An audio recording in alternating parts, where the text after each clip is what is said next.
warahmatullahi wabarakatuh. Waalaikumsalam warahmatullahi Selamat wabarakatuh. siang menjelang sore teman-teman semua. Selamat datang di Policy Talk, sebuah acara yang diselenggarakan oleh The Indonesian Institute setiap bulannya melalui platform Instagram. Kita akan membahas seputar kebijakan publik. Nah, untuk hari ini kita temanya adalah terkait persiapan partai politik dalam menghadapi verifikasi pemilu untuk menjadi peserta pemilu ya. Untuk itu kami bersama dengan Muhammad Adib Amrullah, Ketua DPC, Partai Kebangkitan Nusantara Kota Bekasi. Halo, apa kabar Mas? Alhamdulillah baik Mas. Sehat? Alhamdulillah. Mohon diralat sekretaris. Alhamdulillah. Oh ya, Sekretaris DPC Partai Kebangkitan Nusantara Kota Bekasi. Iya betul. Oke, maaf. Oke, kita sebelum masuk ke diskusi, saya ingin menjelaskan dulu bahwa tema kita adalah partai politik baru ya. Jadi indikator dari partai politik baru adalah partai politik yang baru atau akan mengikuti pemilu pertamanya itu di tahun 2024 mendatang. Jadi parameternya yang disebut dengan partai baru adalah baru akan mengikuti pemilu di 2024 mendatang. Nah, salah satunya adalah Partai Kebangkitan Nusantara ini, PKN, yang udah dideklarasikan ya pada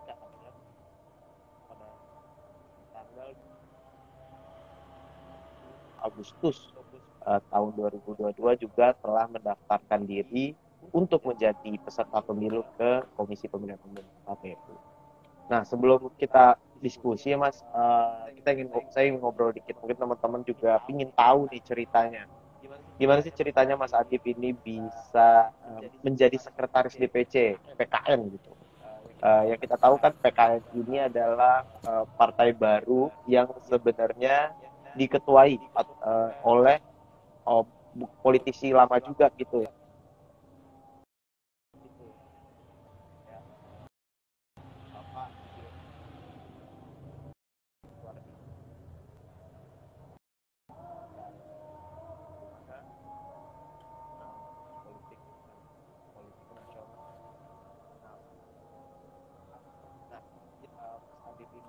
Sebelumnya juga udah ikut sama Pak Asep ya, Pak Asep dari Demokrat atau dari Hanura. Gimana Mas ceritanya? Bisa Baik, diceritakan? terima kasih. Bismillahirrahmanirrahim. Salam sejahtera bagi kita semua. Sampurasun, Om Swastiastu, Namo Buddhaya, salam kebajikan, salam kebangkitan Nusantara. Assalamualaikum warahmatullahi wabarakatuh. Alhamdulillahirabbil alamin wa bihi nasta'inu ala umurid dunya waddin. Allahumma sholli wa sallim wa barik ala habibina wa syafi'ina sayyidina wa maulana Muhammadin wa ala alihi wa man tabi'ahum bi ihsanin illa yaumiddin. Terima kasih teman-teman The Indonesian Institute. Salam hormat juga senior-senior kami yang ada di PIMNAS. Mungkin ada yang melihat di sesi acara ini. Ya, salam kenal. Saya Muhammad Adib Amrullah yang hari ini memang lagi diberi amanah untuk jadi sekretaris pimpinan cabang Kota Bekasi. Jadi mungkin saya mau meluruskan sedikit bahwa di Partai Kebangkitan Nusantara kita secara struktural pakainya adalah pimpinan nasional, pimpinan daerah, kemudian pimpinan kabupaten atau cabang atau kota, jadi di Pimcap, kemudian pimpinan kecamatan. Jadi tidak ada dewannya, jadi kita langsung pimpinan cabang atau PC. Alhamdulillah, sebenarnya ini Kalau ditanya bagaimana sejarahnya saya kemudian masuk di PKN, ini sebenarnya eh, suddenly aja, tiba-tiba aja. Yang mana memang eh, sama-sama sama senior ada partai baru yang memang saya melihat bahwa ini sesuai dengan kejiwaan saya sebagai orang Nusantara, kemudian mengusung visi-visi Nusantara. Maka dengan semangat Nusantara yang memang dulu pernah ada, kemudian eksis di zamannya menjadi imperium, maka semangat itu saya sambut. Kemudian saya bergabung dengan Partai Kebangkitan Nusantara. Dari situ saya mulai tertarik. Kalau sebelumnya saya sama sekali belum pernah masuk atau terdaftar sebagai anggota partai apapun.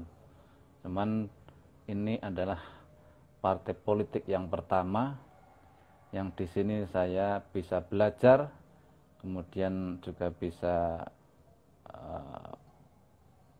memperluas jaringan dan macam-macam. Tentunya di situ Mas Ahmad, singkatnya sejarah saya masuk di PKN seperti itu. Oke. Jadi secara tidak langsung Mas Adip mengatakan bahwa Mas Adip ini adalah pertama kalinya Mas Adip untuk menjadi pengurus di partai politik atau anggota partai politik. Betul sekali. Karena punya semangat yang sama. Betul sekali. Nah, pertanyaan saya selanjutnya nih Mas Adip. Jadi ketika Mas Adip masuk dan dipercaya untuk menjadi sekretaris DPC, itu ketika masuk apakah strukturnya udah ada gitu? Sudah ada ketuanya, sudah ada orang anggota-anggotanya, atau ketika itu baru ada ketuanya atau baru ada Mas Adip sendiri lalu bersama-sama dengan ketua DPC-nya membentuk sebuah struktur. Nah, kalau kita kaitkan sama verifikasi ini kan salah satu syaratnya ya itu 100% harus ada pengurus partai politik di tingkat provinsi dan 75% di kabupaten kota. Jadi ini termasuk lah, pembentukan struktur ini termasuk dalam bagian dari verifikasi. Nah, gimana Mas Adi? Jadi apakah strukturnya udah ada ini atau gimana? Ya, memang kalau secara keanggotaan saya masuk PKN itu tahun 2021. Cuman secara kepengurusan memang untuk Kota Bekasi kita sudah masuk pada generasi kedua. Nah, jadi kepengurusan yang awal memang sudah terbentuk, kemudian agar mesin partai ini berjalan, maka dilakukan restrukturisasi dalam rangka menyiapkan verifikasi atau tahap-tahap sampai pada Desember 2022 sehingga nanti kita bisa secara resmi jadi peserta pemilu. Jadi saya masuk generasi kedua struktur pengurusnya. Sebelumnya sudah ada, cuman memang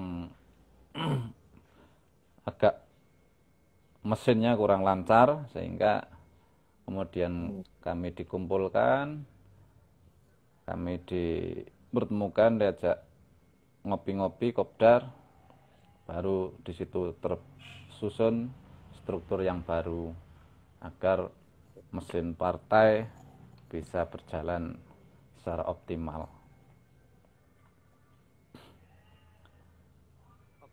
Oke. Pertanyaan saya selanjutnya nih terkait jawaban dari Mas Adip tadi. Nah, jadi pertama adalah tadi Mas Adip bilang bercerita soal diajak ngopi-ngopi. Nah, pertanyaan saya siapa ini yang ngajak ngopi-ngopi atau memiliki wewenang di dalam pembentukan atau perombakan dari struktur DPC ketua kami sebelumnya, ketua kami. Ketua Kota Bekasi ya, gitu ya. Kota Bekasi. Apakah pimpinan pusat gitu ya atau pimpinan daerah itu ikut terlibat di dalam proses pembentukan struktur yang baru? Tentu, karena kita selalu dalam sampai sejauh ini, kemudian kita sampai bisa mendaftar, kemudian di eh, kita sudah lolos administrasi, kemudian itu tentu memang keterlibatan Pimnas, kemudian pimpinan Jawa Barat sangat terlibat, dan beliau memang mengawal kami.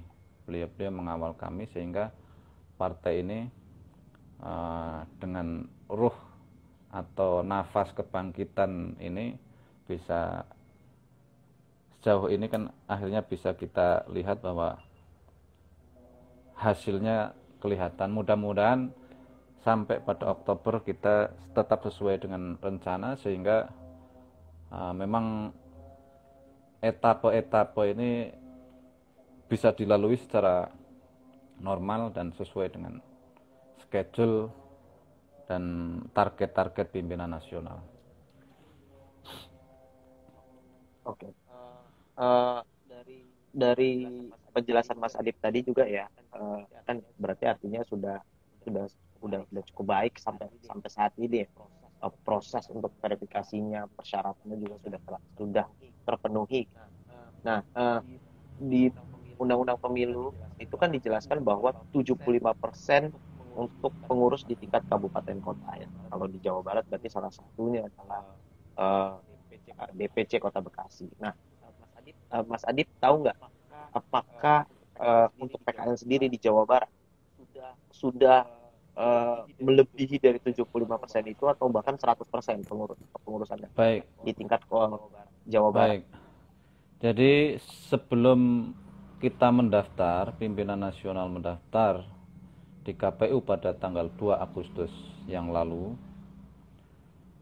H-2 itu sesuai data yang kami dapat, itu sudah terbentuk 34 provinsi.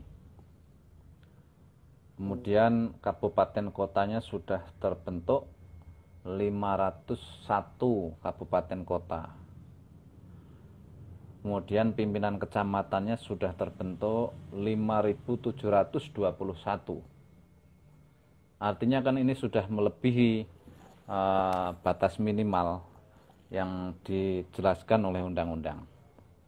Nah, untuk Jawa Barat sendiri tentu karena Jawa Barat ini adalah representasi nasional, maka sudah menjadi wajib harus menjadi 100%. Kira-kira begitu Mas, sehingga karena kan kalau sudah sama-sama kita ketahui bahwa Jawa Barat ini penduduknya kan mayoritas di sini kan sangat besar anunya. Ya. Oke. Kalau di tingkat berarti di bawah DPC itu ranting ya. Nah, untuk di wilayah Kota Bekasi sendiri nih, Mas Adip, berarti di tingkat ranting ini gimana? Apakah sudah ada pengurus sampai ke tingkat ranting ini? Ada apa masih belum 100%? Ya, kalau khusus Kota Bekasi, jadi memang Kota Bekasi ini ada 12 kecamatan ya Mas ya. Ya. Kemudian kalau kita mengikuti undang-undang pemilu yang memang dijelaskan di situ, kita cukup menyediakan 50% pimpinan kecamatan. Artinya kalau 12 kecamatan kita butuh 6. Nah, sejauh ini kami pimpinan cabang Kota Bekasi kita sudah membentuk 8 kecamatan. Nah, itu yang disebut namanya pimpinan kecamatan. Kemudian kalau ranting itu nanti di kelurahan-kelurahan. Nah, ini memang belum kita bentuk. Insya Allah nanti kedepannya pasti kita bentuk agar mesin partai ini bisa kita maksimalkan, sehingga apa yang menjadi mimpi atau nafas kebangkitan ini sehingga bisa terwujud. Kira-kira begitu Mas untuk Kota Bekasi. Oke, berarti dari 12 kecamatan di Bekasi sudah ada 8 ya Mas? 8 pimpinan Nah, kecamatan. pertanyaan saya selanjutnya adalah sebenarnya tantangannya apa sih Mas ketika ingin membentuk struktur gitu, khususnya di Bekasi, Kota Bekasi kan berarti masih ada 4 nih yang belum nih. Ini tantangannya apa Mas? Kalau sebenarnya memang Kota Bekasi ini menarik, ya gampang-gampang susah lah ya. Cuman kita tidak ada penolakan bersosialisasi di dalam masyarakat. Tentu tantangan kita sekiranya memang kemarin itu kita karena kita ingin mengoptimalkan mesin, maka kita memang untuk sisanya ini memang kita ingin mencari sosok yang memang betul-betul bisa menggerakkan. Memang kemarin karena apa namanya mengikuti untuk memenuhi syarat, sehingga kami memang baru membentuk 8. Adapun sisanya tentu ini memang sudah kami pikirkan dan sudah kita punya kandidat-kandidat yang lain di beberapa kecamatan yang belum terbentuk. Jadi nanti pasca dibukanya kembali Sipol nasional, kita bisa melengkapi 100% pimpinan kecamatan yang ada di Kota Bekasi. Kira-kira begitu, Mas. Menarik. Ya, kalau untuk struktur sendiri Mas ya kan, kalau di syarat undang-undang pemilu itu kan 30% perempuan itu hanya untuk di tingkat pusat. Nah, berarti kalau di dalam konteks PKN ini artinya di pimpinan pusat, karena dewannya di kita. Nah, apakah di DPC, DPC atau khususnya di DPC Kota Bekasi, PKN DPC Kota Bekasi ini juga telah memasukkan kuota minimal 30% untuk perempuan gitu, secara volunteer gitu, walaupun tidak diamanatkan misalnya di undang-undang pemilu, karena PKN memiliki concern di situ juga, maka dimasukkan 30%. Atau struktur perempuan sekarang ada berapa sih Mas persentasenya di PKN Kota PKN DPC Kota Bekasi? Ya, memang yang wajib 30% keterwakilan perempuan itu kan di pimpinan nasional. Tapi Ya. kita secara nasional ingin menghindari celah-celah atau celah-celah atau kemungkinan-kemungkinan yang kalau memang bisa dilengkapi kemudian diakomodir, kenapa tidak, kan begitu. Nah, alhamdulillah Kota Bekasi juga dari struktur kita juga sudah keterwakilan perempuan sudah terpenuhi, terakomodir, sehingga insya Allah Kota Bekasi, dan saya pikir secara nasional juga seperti itu, semuanya sudah keterwakilan perempuan itu sudah dipenuhi. Sekalipun yang wajib adalah di pimpinan nasional, ada sunah-sunahnya tetap kita penuhi biar bisa kita bangkit bersama dengan seluruh anak-anak Nusantara. Ada kesulitan nggak sih Mas ketika harus mencari perempuan untuk masuk ke kepengurusan gitu ya? Mungkin kan banyak yang di partai politik lain gitu yang kesulitan untuk memasukkan perempuan atau melibatkan perempuan, mengikut sertakan perempuan di dalam partai politik. Itu kan ada beberapa kasus di mana partai politik mengalami permasalahan pada jumlah perempuannya banyak yang nggak mau terlibat di partai politik. Nah, untuk studi kasus di PKN sendiri, seperti apa Mas? Kesulitan nggak Mas? Alhamdulillah sejauh ini kami merasa sama sekali tidak ada kesulitan. Bahwa kami bersilaturahmi ke beberapa organisasi masyarakat, misalnya kayak NU, Fatayat, dan teman-teman yang lain, organ-organ yang lain. Mereka paham tentang hak-hak perempuan sehingga mereka di PKN sendiri juga berkontribusi untuk mengirim kader-kader terbaiknya di PKN. Jadi sejauh ini Kota Bekasi sama sekali tidak ada kendala yang cukup berarti. Artinya kita on the track, insya Allah tinggal kita nunggu Oktober verifikasi faktual, kemudian ditetapkan di bulan Desember menjadi peserta politik, peserta pemilu tahun 2024 mendatang. Oke. Tadi di awal-awal juga saya udah mention ya, bahwa saya sudah sebutkan bahwa ya PKN ini adalah sebuah partai baru walaupun diketuai oleh eh, Pak Gede Pasek Suardika yang memang sudah malang melintang di partai politik. Bahkan sebelumnya eh, terakhir ya, Pak Gede Pasek ini sekjen, wakil ketua umum, lalu menjadi sekjen di eh, Partai Hanura. Nah, di saat Pak Pasek sekarang, Pak Gede Pasek mendirikan PKN, itu ada tidak untuk khususnya di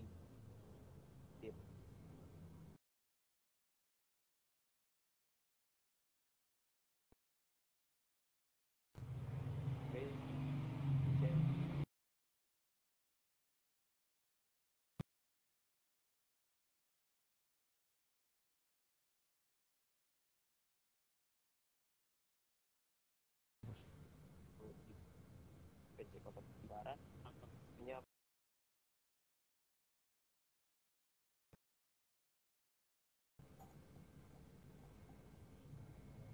Halo?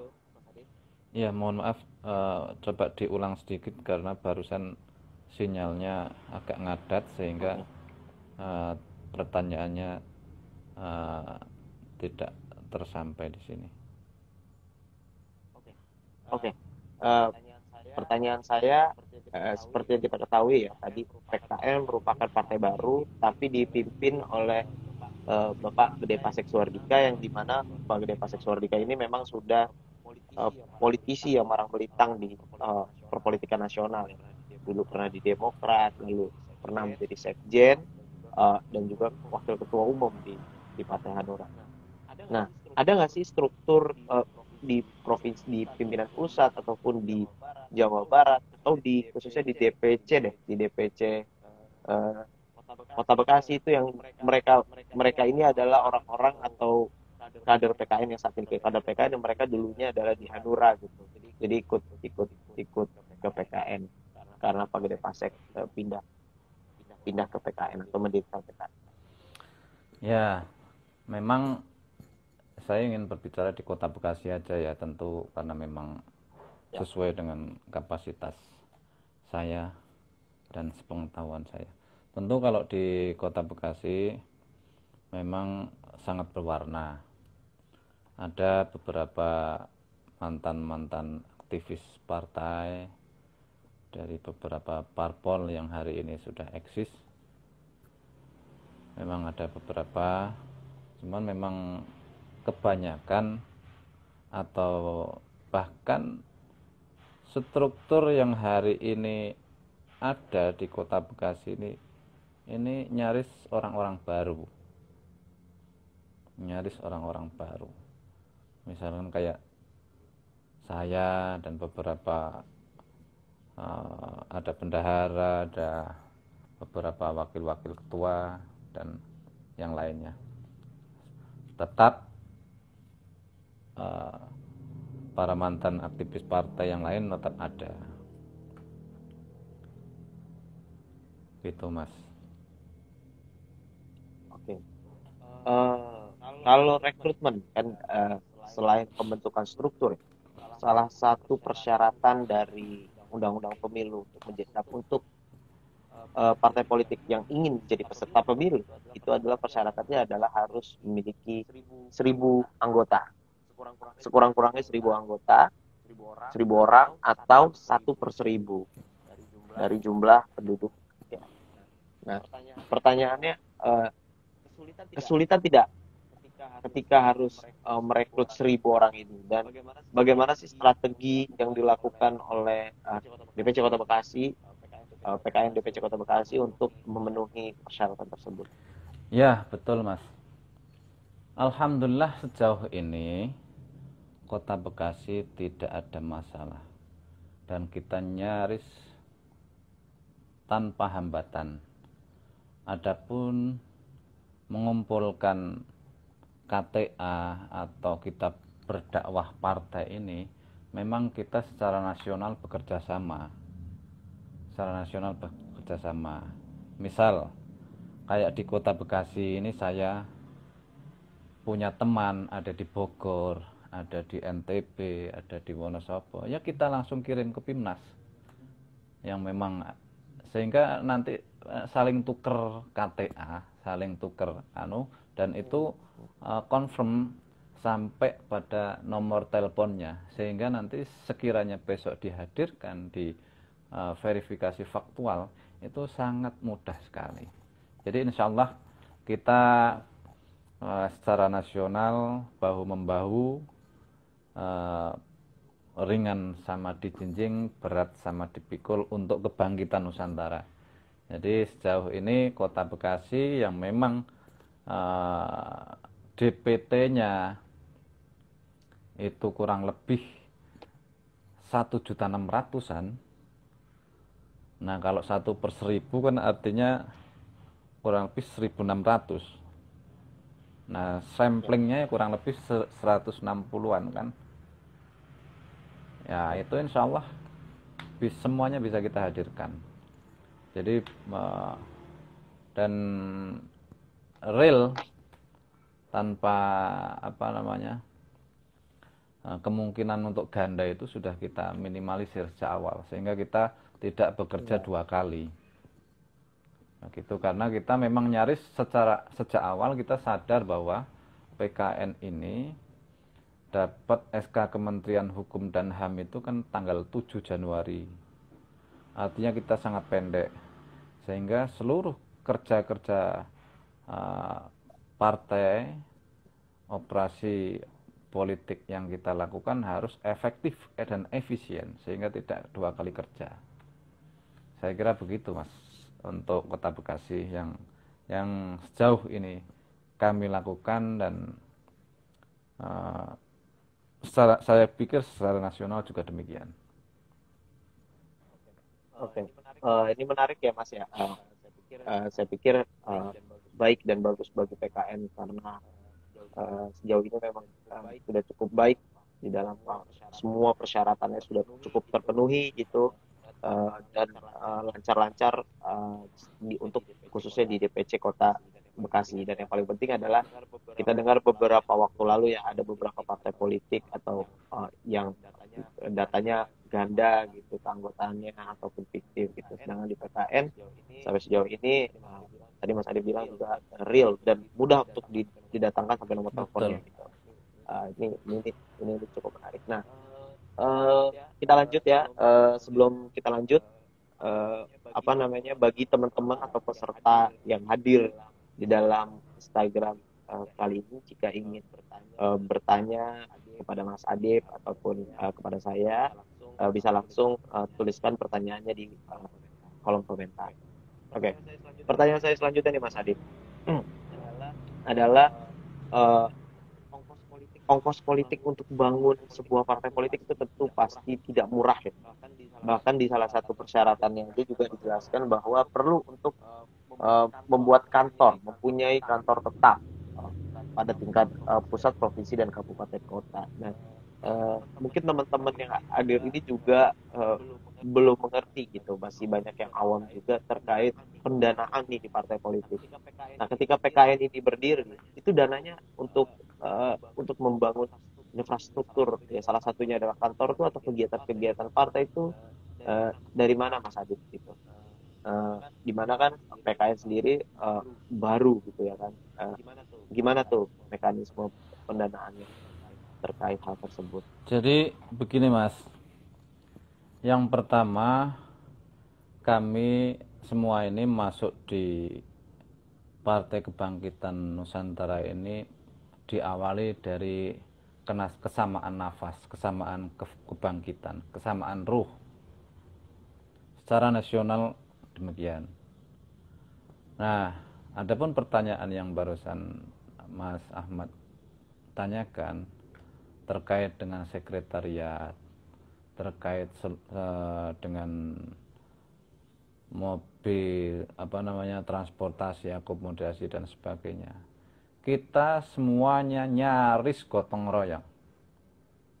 Betul, real gotong royong. Sehingga misalkan ini kayak Kota Bekasi ini. Kita punya sekretaris Dewan Penasehat.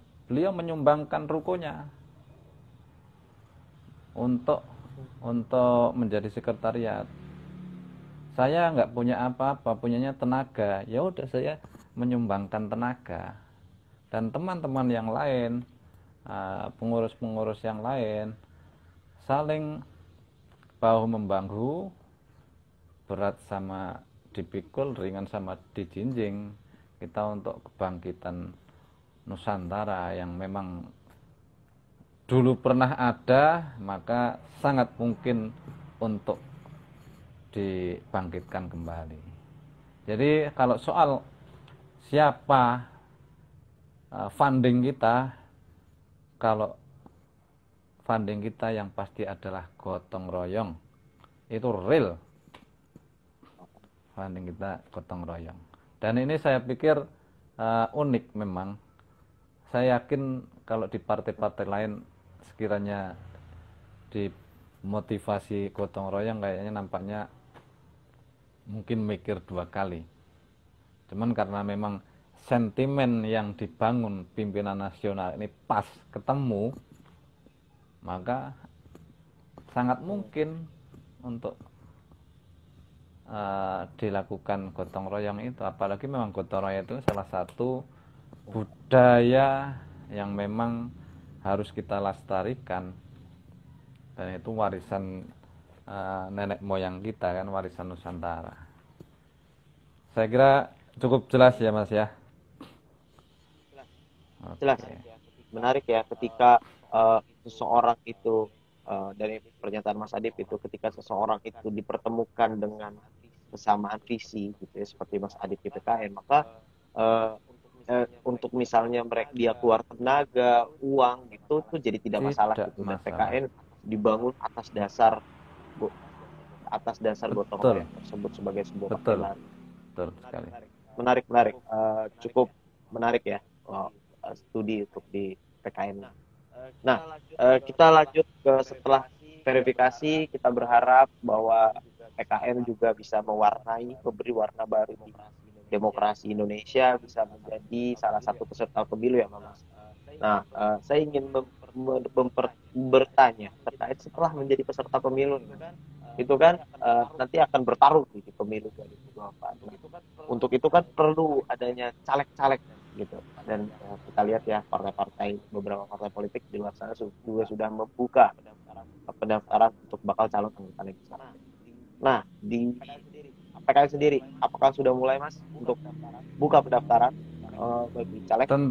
Tentu kita sudah membuka sejak awal, bahkan semua pengurus ini memang salah satu visi utamanya harus duduk di Kota Bekasi, semua struktur, karena kita punya target maksimal sehingga kebangkitan Nusantara ini akan terwujud.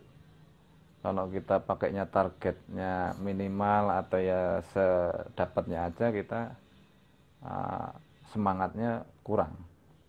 Ya tentu dengan disampaikannya di Indonesian Institute ini, mudah-mudahan teman-teman yang ingin bergabung di PKN khususnya Kota Bekasi bisa langsung hubungi saya. Mari kita bergerak bersama, sama-sama berkhidmat di Kota Bekasi, karena salah satu misi atau mimpi kami, Jawa Barat ini menjadi epicentrum kebangkitan Nusantara. Saya kira seperti itu, Mas. Tentu kita sudah sangat membuka dan rekrutmen, bahkan kita sudah membuat strategi dan macam-macam sampai day to day kita buat sampai Oke, berarti sudah dimulai ya Mas ya, proses untuk legislatif, bakal caleg kalau sudah. Nah, untuk misalnya berarti kan ini kan tingkat kota ya, berarti mungkin bicaranya adalah DPRD Kota Bekasi gitu. Nanti akan calon anggota legislatifnya bisa lolos menjadi anggota legislatif di DPRD Kota Bekasi. Nah, proses seleksinya Mas, misalnya nih ada seseorang datang mendaftarkan ke Mas Adib gitu untuk saya ingin menjadi caleg. Nah, prosesnya seperti apa sih Mas? Persyaratannya seperti apa gitu? Dan prosesnya seperti apa? Apakah nanti ada wawancara dulu, lalu siapa yang seleksinya?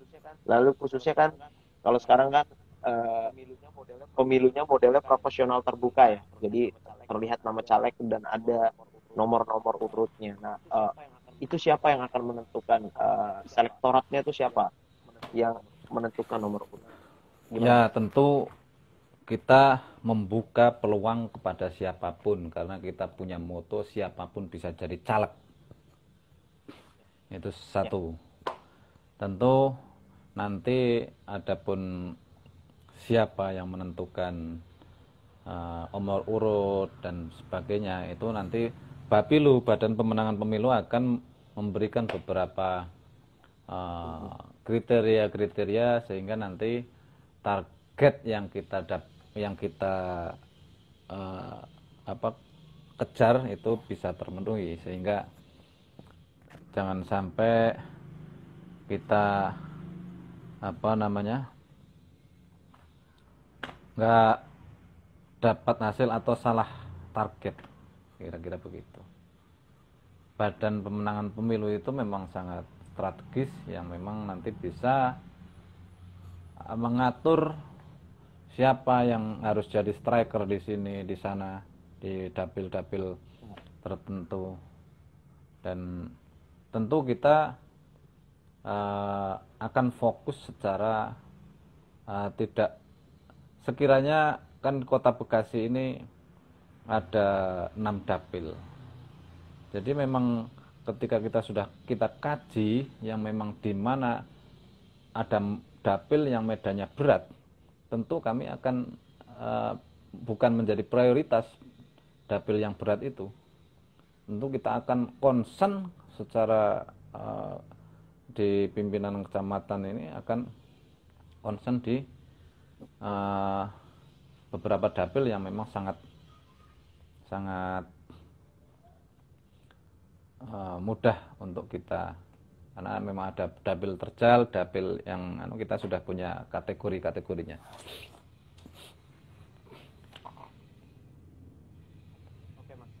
Oke Mas Adib. Ya Mas Adib, ini ada yang bertanya, tapi saya ingin melanjuti dulu ke satu pertanyaan sebelum ke peserta ya. Ada tidak sih terkait calon anggota legislatif ya, untuk menjadi bakal calon anggota legislatif, instruksi gitu dari pimpinan pusat atau pimpinan daerah yang menyatakan bahwa setiap pengurus wajib hukumnya menjadi calon anggota legislatif, mendaftarkan diri sebagai calon anggota legislatif. Tentu saya yakin harapan Pimnas kan bahwa seorang pengurus itu pasti sudah diketahui loyalitasnya kan, dan loyalitas dan kiprahnya mulai dari sejak awal. Ya saya yakin pimpinan nasional harapannya adalah teman-teman pengurus bisa duduk di DPR kota, provinsi maupun DPR RI. Memang sejauh ini belum ada instruksi bahwa setiap pengurus wajib mendaftarkan diri jadi calon anggota legislatif atau bakal caleg. Oke, jadi belum ada Belum. instruksi ya? Tapi saya yakin Belum ada instruksi, tapi akan mengarah ke sana. akan mengarah ke sana karena pimpinan nasional kan juga punya tolak ukur sendiri ya,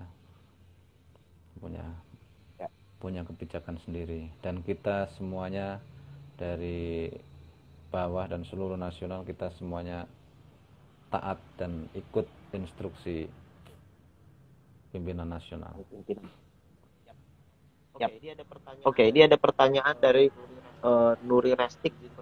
Izin bertanya Pak Adib, apa isu utama yang akan dibawa oleh PKN ketika dinyatakan resmi menjadi peserta pemilu? Terima kasih. Mungkin Mas Adib bisa cerita dari isu utama apa yang mungkin skala nasional, lalu isu yang di tingkat Kota Bekasi apa? Baik, Silakan. terima kasih.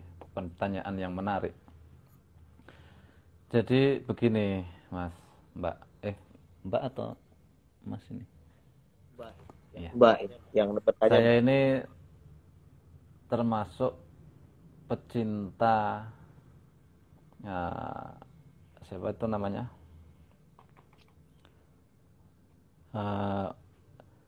Ada Cokro Manggilingan itu siapa, Mas? Lupa saya namanya.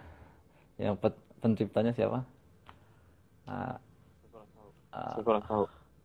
Cokro Manggilingan, namanya siapa ya Allah.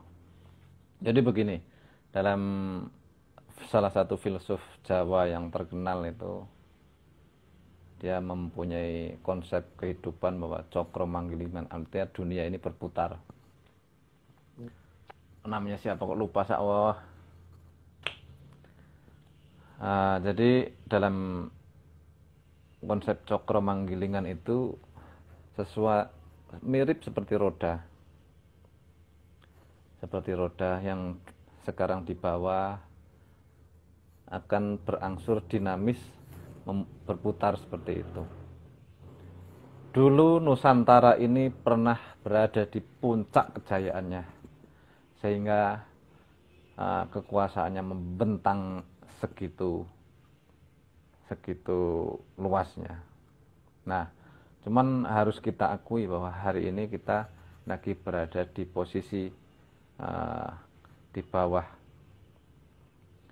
Nah, tentu sesuatu yang dulu pernah ada sangat mungkin sekali kita menggunakan konsep Cokro Manggilingan itu, yang dimana dunia perputaran rotasi kehidupan ini terjadi, itu kita sangat mungkin lagi berada di posisi di atas lagi, yaitu semangat kebangkitan Nusantara. Karena Nusantara ini kalau sejauh dari apa yang saya pelajari dari berbagai literatur, buku-buku sejarah dan beberapa sejarawan, orang-orang Nusantara ini sangat superior dan memang memadai untuk menjadi superior. Kita itu sudah selesai urusan pangan pada saat itu, sehingga memadai untuk menjadi superior. Dari situ yang isu-isu kebangkitan, isu-isu superior. Karena kita berbeda dengan menjadi negara kuat dan menjadi, kalau negara kuat itu masih bisa jadi anak buah.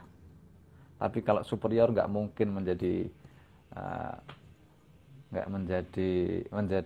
subordinasi dari kekuasaan lain. Saya kira mungkin itu gambaran, sekalipun ini belum menjadi jawaban secara nasional, tapi saya yakin ketika berbicara tentang kebangkitan Nusantara, yang dibawa adalah superioritas. Karena bangsa Nusantara atau orang-orang Nusantara pada masanya itu memang sangat superior. bisa di tracking melalui literatur sejarah yang hari ini bisa kita akses lewat kanal-kanal apapun, lewat buku-buku maupun internet dan sebagainya. Saya pikir seperti itu. Kalau di Kota Bekasi sendiri, Mas Adib, mungkin persoalan Ya, apa tuh Kota yang Bekasi ini perlu untuk Kota diselesaikan? Bekasi ini menarik. Tentu kita tidak ingin keluar jauh dari isu-isu Nusantara. Ya, hari ini tentu kami sangat berterima kasih kepada pemerintah dari generasi ke generasi bahkan sampai hari ini. Seluruh pembangunan Kota Bekasi ini juga sangat berterima kasih. Cuman memang ada perlu sinkronisasi sehingga sekiranya tidak bisa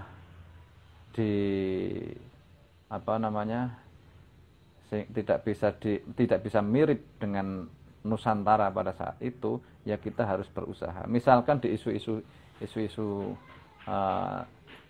lingkungan, saya sebenarnya prihatin dengan lingkungan yang ada di sekitar kita. Nusantara itu dulu iklimnya sangat bagus, oksigennya tersedia melimpah. Nah, dengan pembangunan yang hari ini kita nikmati, nah sebisa mungkin kita harus berusaha mengembalikan iklim-iklim Nusantara. Misalkan yang menjadi persoalan yang dapat kita ketahui bersama, sektor sampah. Kita sangat prihatin, bahkan saya menginginkan semua lahan ataupun ruang yang memang punya potensi untuk tumbuhan itu, sekalipun itu rumput, karena itu memang menyediakan oksigen. Cuman hari ini kan kalau kita lihat di beberapa masuk di Kota Bekasi, apalagi dengan ruang-ruang kecil, sampahnya Masya Allah. Dan itu salah satu yang upaya kami yang nanti khususnya di Kota Bekasi terkait dengan iklim Nusantara. Mari kita kembali kepada iklim Nusantara sebisa mungkin dengan seluruh pembangunan yang hari ini sudah ada, yaitu usaha untuk mewujudkan kembali. Tentu kita nggak akan bisa secara utuh seperti fisik Nusantara pada saat itu yang memang hijau. Nah, yang pasti jiwanya superior. Nah, itu yang pertama, itu karena itu sangat mungkin dilakukan itu. Kemudian iklimnya ya paling tidak bisa mendekati dengan kan banyak cara bagaimana kita membuat rekayasa sehingga oksigen bisa tersedia seperti pada zaman Nusantara pada saat itu. Oke, siap, Mas Adib. Ini bagus sekali ya, bahwa berangkat dari kata kebangkitan Nusantara, maka ini seperti roda berputar tadi, seperti yang dijelaskan bahwa PKN hadir untuk kembali menuju Nusantara seperti yang dahulu ya. Jadi juga udah disebutin misalnya soal sampah, soal oksigen, ketersediaan oksigen, isu lingkungan yang jadi salah satu concern dari PKN, khususnya PKN Kota. Nah, karena sudah mendekati waktu jam 4 ya, sudah mau habis diskusi kita. Saya ingin Mas Adib closing statement, meminta closing statement dari Mas Adib, yaitu target dari PKN di pemilu 2024 mendatang, target nasional dan juga target untuk di Kota Bekasi sendiri, serta dari persyaratan-persyaratan ini gitu, apa sih yang perlu ditambahkan atau dikurangi yang dirasa tidak perlu untuk verifikasi menjadi peserta pemilu? Ya, silakan closing statement. baik. Jadi closing statementnya adalah bahwa kejayaan Nusantara atau kebangkitan Nusantara itu menjadi sebuah keniscayaan bagi jiwa-jiwa yang superior. Satu, itu spiritnya di situ. Nah, adapun secara teknis, secara alamiah demokrasi yang hari ini ya tentu kita karena kita berbicaranya adalah Nusantara, maka kita sudah melampaui sekat-sekat ras, sekat-sekat suku, sekat-sekat agama dan macam-macam. Kita tidak dalam kontestasi politik nanti kita nggak mau terjebak atau dijebak di wilayah itu, karena kita sudah mengakomodir seluruh anak kandung Nusantara dan seluruh orang-orang Nusantara. Ya, sejauh ini secara administrasi alhamdulillah kita sudah memenuhi syarat dan tinggal menunggu etape-etape berikutnya yang memang kita selalu dipandu oleh Pimnas, sehingga kami tidak gagap ataupun tidak gugup untuk bekerja untuk mensukseskan atau untuk PKN ini menjadi peserta pemilu pada di 2024 yang akan datang. Saya kira mungkin singkatnya seperti itu, Mas. Oh iya. Target Mas punya target tersendiri berapa jumlah perolehan suara misalnya di nasional, dan untuk di Kota Bekasi sendiri misalnya target berapa kursi yang berhasil didapat? Ya, kalau sesuai dengan pimpinan nasional memang kita target maksimal kita adalah di DPRD kota maupun provinsi. Nah, adapun nanti kita dapat di DPR RI itu adalah bonus yang memang hasil usaha kita bersama, kerja keras kita tentu akan sesuai dengan hasil yang kita dapat. Adapun Kota Bekasi kita punya target 13 kursi, Mas. Oke, 13 kursi ya. Targetnya 13 kursi. Dari 50 kursi yang tersedia, dengan kalkulasi yang sudah kita buat dan kita kaji, target kita adalah 13 kursi anggota DPRD dari Partai Kebangkitan Nusantara Kota Bekasi.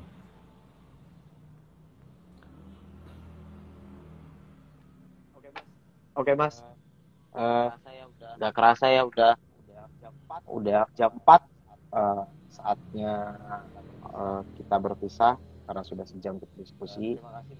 Terima kasih Mas Adib untuk bersedia hadir di Policy Talk kali ini dengan tema persiapan partai politik baru menghadapi verifikasi pemilu.